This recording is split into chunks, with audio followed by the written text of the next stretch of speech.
शहीद आजम भगत सिंह विट्टी चोखा की अदालत में हाजिर हो।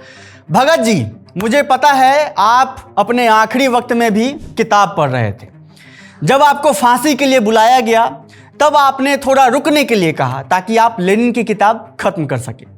मुझे पता है कि आपने अपने स्कूली दिनों में करीब 50 किताबें पढ़ी, कॉलेज के दिनों में करीब 200 किताबें और जेल में रहते हुए करीब 300 किताबें पढ़ी थी। लेकिन अफसोस कि इस देश के लोगों और राजनेताओं ने आपको सबसे कम पढ़ा और समझा है।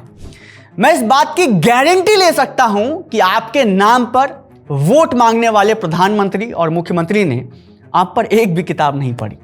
अगर पढ़ी होती तो लिखा हुआ भाषण देखकर पढ़ने में भी आपसे जुड़ा गलत इतिहास इस देश के सामने पेश नहीं करते। मुझे पता है कि आप विचारों से असहमत होते हुए भी नेहरू को दूरदर्शी नेता मानते थे और कहते थे कि इस देश के युवाओं को क्रांति के लिए नेहरू के रास्ते पर चलना चाहिए।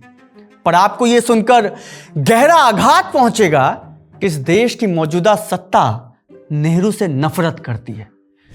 आप यह सुनकर गुस्से में तमतमा जाएंगे कि आपकी ही तस्वीर बैकग्राउंड में लगाकर एक प्रख्यात नेता कहते हैं कि देश की खराब अर्थव्यवस्था सुधारने के लिए नोटों पर लक्ष्मी गणेश की तस्वीर लगाई जानी चाहिए। कमाल है ना।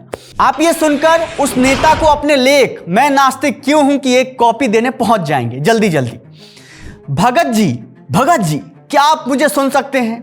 अगर सुन सकते हैं तो ये भी सुनिए कि आप ये कभी नहीं चाहते थे कि देश की बागडोर गोरों के हाथ से निकलकर चंद भूरे राजनेताओं और उद्योगपतियों के हाथ में आ जाए, मगर आज जल जंगल से लेकर जमीन तक सब उन्हीं के हाथ में जा चुका है। शहीद आजम भगत सिंह हाजिर हो। आपको पता है कि आप यूथ आइकन के रूप में आज भी देखे जाते हैं, लेकिन यह सुनकर कि इस देश के युवाओं ने आपकी सबसे गलत छवि अपने जहन में उतार ली है, आप निराशा में अपने जेल की कोठरी के अंधकार में फर्श पर बैठ जाएंगे कि शाहीन बाग में निहत्थे लोगों पर फायरिंग करने वाला कपिल जब रिहा होता है तो ढोल नगारों के साथ उसका स्वागत किया जाता है। कपिल गुर्जर उस वक्त अपनी लाल टी शर्ट पर आपकी तस्वीर लगाए खड़ा था। मुझे पता है कि आप ऐसे लोगों के प्रेरणा स्रोत कभी कहलाना पसंद नहीं करेंगे जिन्हें यह पता ना हो कि आपने असेंबली में बम आतंक फैलाने के लिए नहीं फेंका था।